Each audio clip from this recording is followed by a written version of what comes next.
So yan mga gulay, isang magandang hapon at andito ako sa may Emerald Star. So bali nagatid po ako ng mga nagpapalupot dito kanina at natapos po nila ng half day. At sila po ay bali 6 ang nagpalupot ngayon. So kaya ngayon masinop na siya. Siyempre pinag-aanda din natin kasi parating pa lang bagyo na kahit pa paano hindi na siya mahampas-hampas pa pagka medyo may hangin. Ito may mga na siya, bunga. So konting araw na lang yung hintayin. Marami na siyang pamulaklakan at sa talbos niya, ayun, makapal na siyang tignan. So dito sa mga katabi naming area dito, katulad niya dito sa pechayan, so pinaanin na rin siya. Ito. So ito yung pechay na pinakita ko sa inyo nung nakaraang video, inaanin na siya.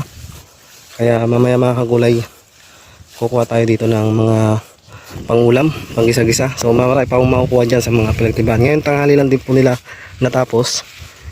At ayan, marami pa siyang natirang maliliit. So pwede na po siyang kuhanan. So ito talagang inanin na po bago siya mag-ulanan kasi malulusaw to pagka hindi pa siya inani. Itong peche na to.